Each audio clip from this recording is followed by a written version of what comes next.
Very sweet to have you here, Alan. Thank you for inviting me. Austin Guitar Heaven. Welcome to heaven. Found heaven. We're not dead yet. No. I think we're alive. We're still alive. Yeah.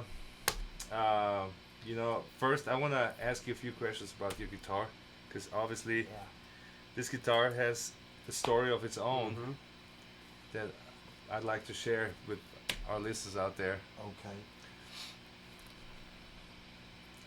So, Where where to do you begin? find this It's an old lady? guitar. No.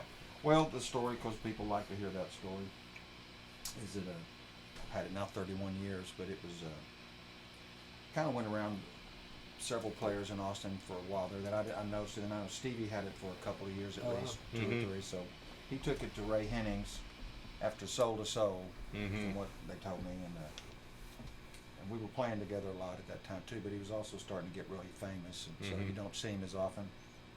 But he took it into Ray Hennings' Heart of Texas, and I happened to come in that day. Mm-hmm. And my guitars, you've seen the photo of Stevie and I playing where he's playing my guitars. Uh-huh. Right about a year after that picture, all those guitars were stolen.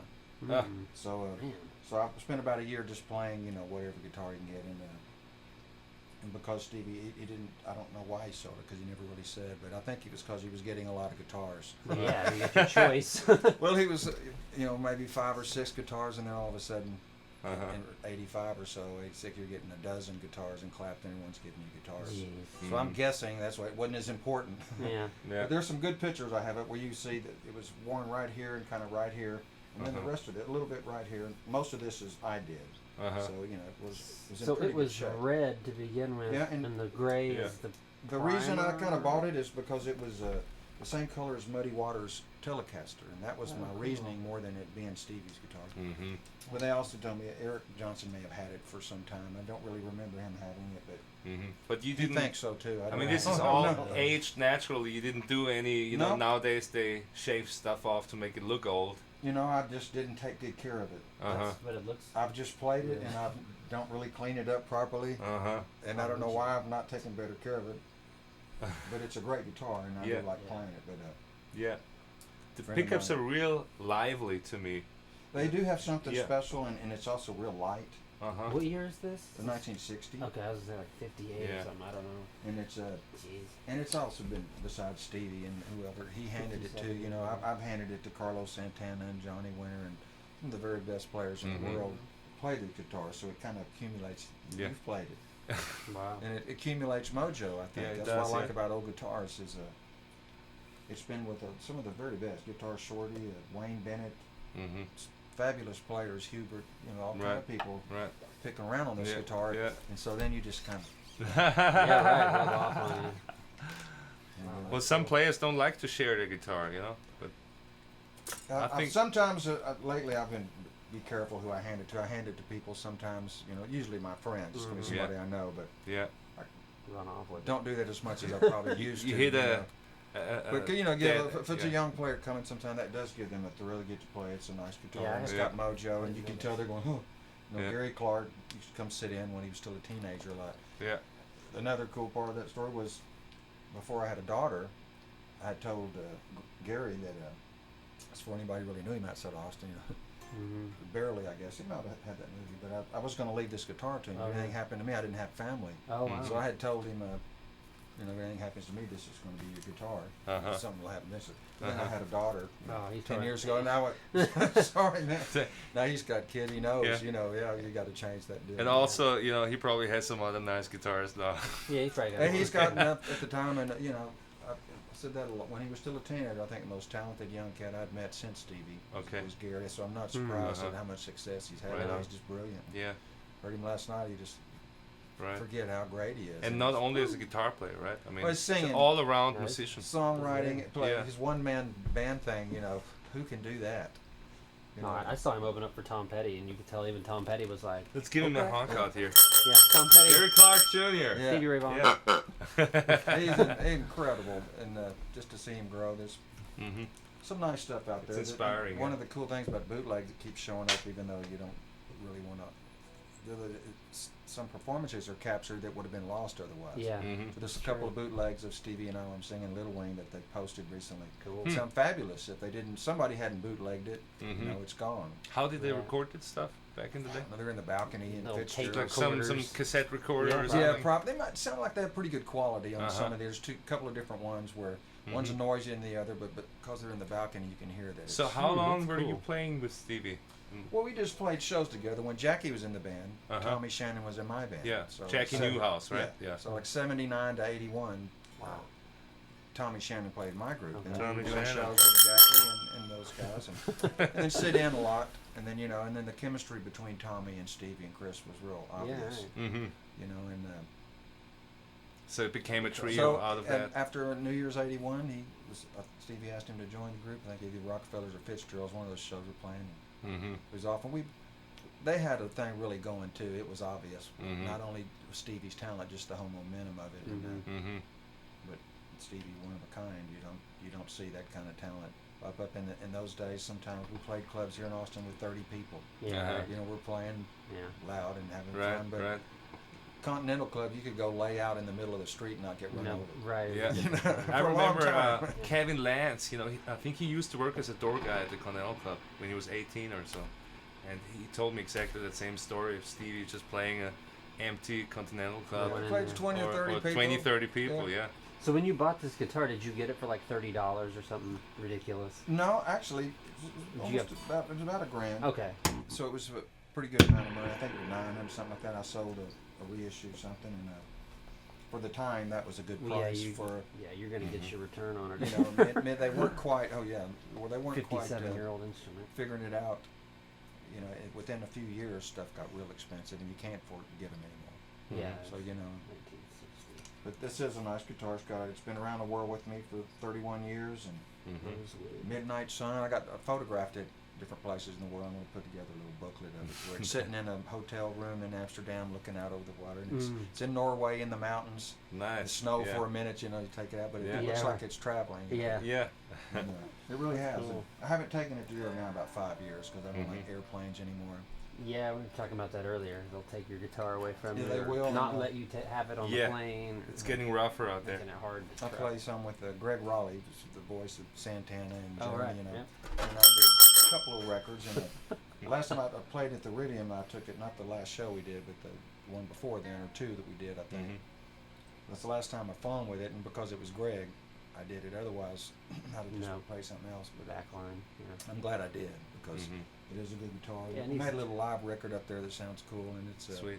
Is it just him and the piano, the guitar, and me on the is it guitar. out already or? Yeah, that's live at the Iridium. Wow. You can get that Beautiful. comp thing. Then we got the studio record that he did before he started touring with Ringo so much. He's been Mhm. touring with Yeah, Ringo he Starr. told me about that. Mhm. And then they did another Santana record, all original. Sounds Wow. fabulous. Yeah. And we were doing one of those songs in particular before they recorded it. Uh-huh. So we got to kind of play it and cut around with it before Right.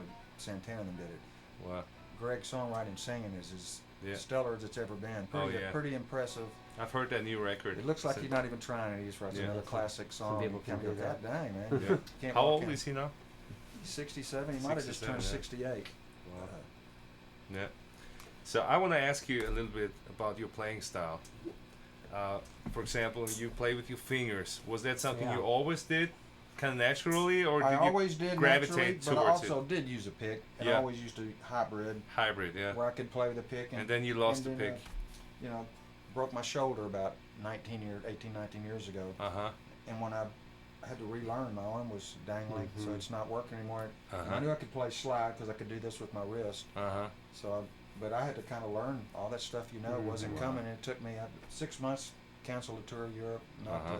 just get in a swimming pool. And I could swim with one arm, and by the end of the summer, my arm would float up to where I could start trying to Wow. paddle with it. So I had Huh. to relearn to play. And Okay. in the process, I was at the house. I just never picked up the pick again, Uh huh. and so I can, but I don't have to. I can play 99% of what Yeah, I yeah. want to do, Yeah. and I don't have to worry about dropping it. Yeah.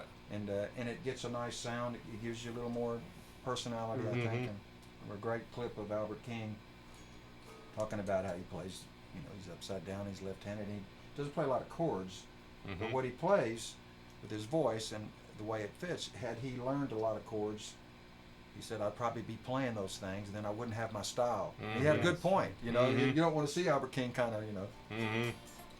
passing Right. chords. Right.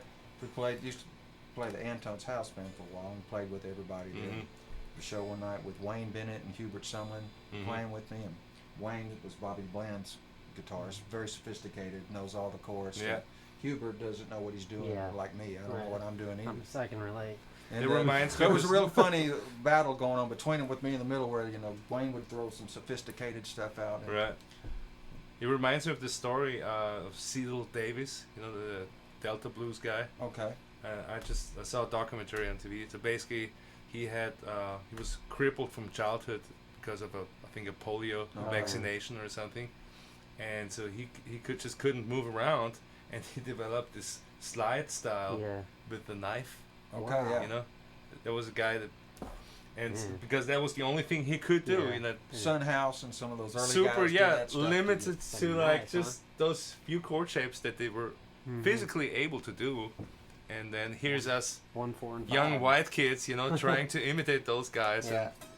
and zoom in on what they're doing, because it's just the Yeah. Sharpie.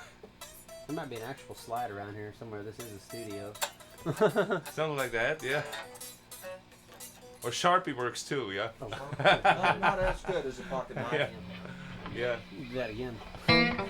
and also because you're very bears.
He can do that with Very any color nice. Sharpie. That Any was- color. That was guitar heavenly, I would say. That was awesome. So, also, you walking into the crowd, I mean, I won't lie, this inspired me, to connect with people face to face. So how were you inspired to start that? How did that happen? Well, some of the guys in the '50s, Guitar Slim did that, and Albert Collins. And when I grew up in Houston, and just access to a lot of those great cats. And you When saw I was a somebody teen guy, do I got that? to hang out with them and play with them, and Albert Collins always did a long chord. Uh-huh. And Joey Albert Long Collins. was a Houston guy that everybody learned from. Johnny Winter, Billy Gibbons. Uh-huh. You could go to his show and see Dr. John or Freddie Fender in the audience. Everybody was Yeah. fabulous. Who was that singer. guy? Joey Long, Joey Long. fabulous Mhm. singer, guitarist. Okay, let's give him one a of shout the out. best in the world. Yeah. And, Google him. It was kind of my epiphany year. It was 1971, 15. I saw Dwayne Allman 2 weeks before he died. Mm-hmm. And I saw Freddie King. I just met Johnny Winter. Wow. All these other little So that kind of moments were happening in your life, and So you told your mom and dad. 335 and a blackface Super Reverb. Yeah, You're kind of right. trapped now. This Yeah. Texas blues thing, Yeah, right. and just Uh-huh. because of that, that's what I think gave me the opportunity. There wasn't a whole lot of bands really. It was disco world, Mm-hmm. Yeah, that. so nobody cared about blues bands. In fact, you better off to tell them you don't play blues, say rock. Mm-hmm. Oh yeah. That's what Jimmy Vaughn used to do years ago. If they say blues, oh, we don't want a blues band. We play rock. Uh. Okay. come on in. And then play blues. Yeah, and then play Yeah. blues, but just say call it rock. Yeah. Because otherwise, labeling, they like that. But back then, just to play any bar, you couldn't. There wasn't a lot of blues bars. Ansel's had just opened in '75 up here. A few little dive bars in Houston, and like that Liberty Hall was a nice venue, and there were a few like that. That you could go see the most talented people in the world in Houston for a few bucks. In a club. And talk to them Yeah. and hang out. And met B.B. King when I was young. He walked me to my van, and the bus is trying to leave with him, and he won't leave. He's like, it's just as cool, and that does change your life. You recognize, that's Albert Collins, another guy like B.B. is one of the nicest people you're ever going to meet in the world, and the most talented. There's no reason to be. You may not be that talented, but you can be that nice. Yeah. Right. And also doesn't make you more talented if you're an asshole. Right, No, yeah. it doesn't. But that's a misconception. Yeah, it seems exactly. Like, because a lot of people think they're supposed to throw in an attitude. Yeah, right, But yeah. then the very best players true. do not have that. I agree. And there's great players, My but experience when too. they put the attitude on it, you've got something else happening, and it does come across in the play in an unpleasant way. As good as they may be, Yeah. that It's an pure obstacle. thing. Albert Collins. Yeah. Good example of such joy when he played, and he was about as nice of a human being as you're ever going to count. And Hubert Sumlin like that too. You don't get a better person, Yeah. and this brilliant talent didn't even know what he was doing. Yeah. I mean, he just does it in And an just instinct. that smiling face. and big too, smile. Yeah. He was playing this thing that I got from one time. He was doing like just a jam, and Anthony's going. We all know like a trampoline. All of a sudden, Jimmy Vaughn with everybody's watching him, and he's doing it. He goes.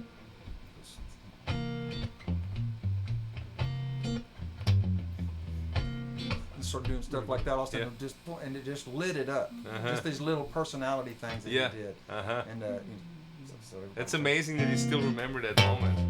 Yeah. And you could see the joy in his face when he did that, and you see everyone in the band light up, and you go, oh, just a little simple thing, but For you, was it mainly learning face to face like that, and just in a intense moment like that, you just can't help it but remember those moments? Or did you also like at some point formally, but like sit down with the record and transcribe it? Would you do that too? Yeah, you play all the blues records, pick up all the stuff you can pick up, and I did that 8 hours a day. Okay, so as a teenager, that was. I did not go out of my house. I just played my blues records and a lot of Freddie King stuff and Jimmy Reed and Muddy Waters, and I got to play a few shows with Muddy Waters when I was a young guy. Sit in a room with Muddy and play guitars. We're talking like we are. Basically, we were talking about Stevie Ray Vaughan. Nobody knew him then. It was like 80, 81. Great memory of that. Johnny Winter, he loved Johnny.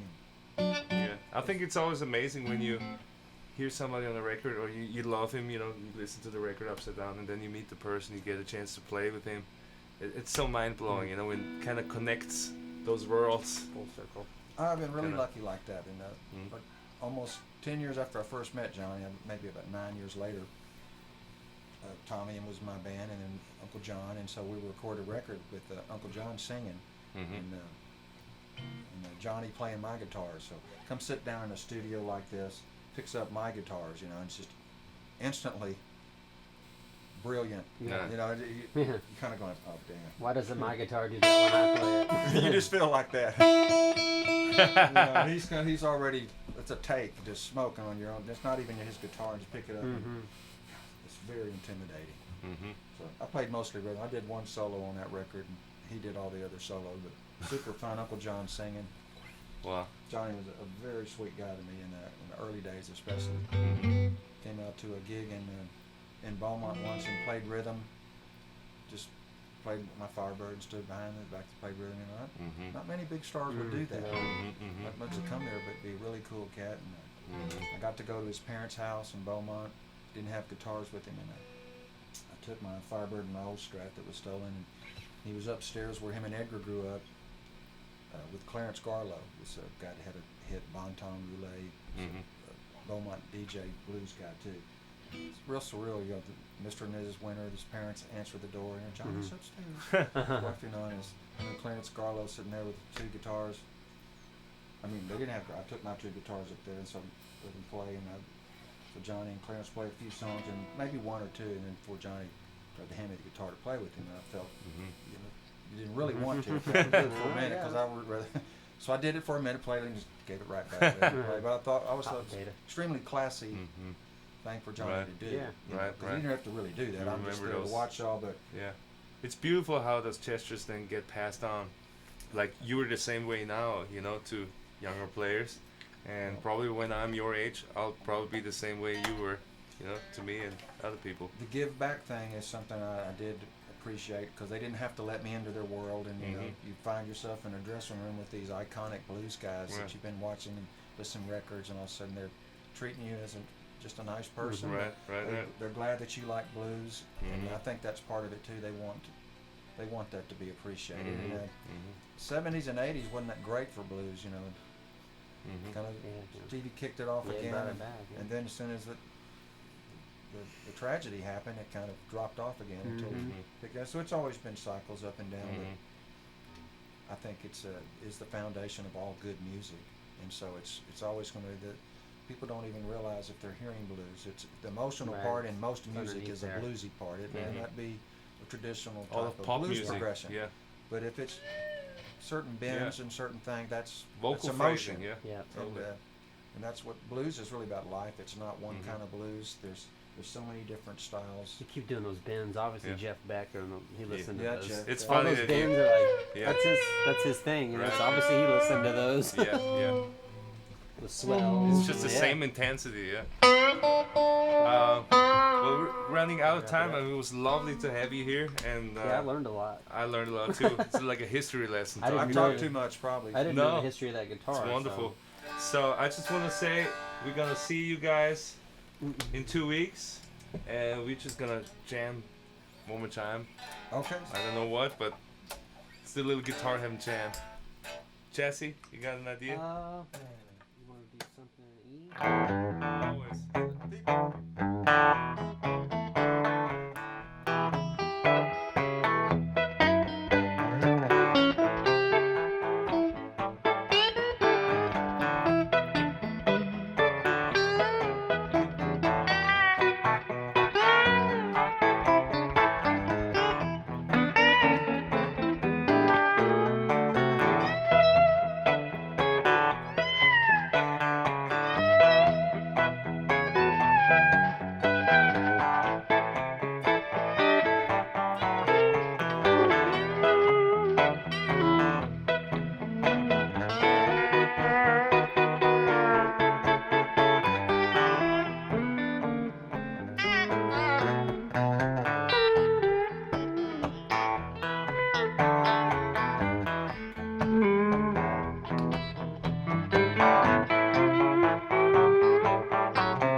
Prettiest chord you can play. Sweetness.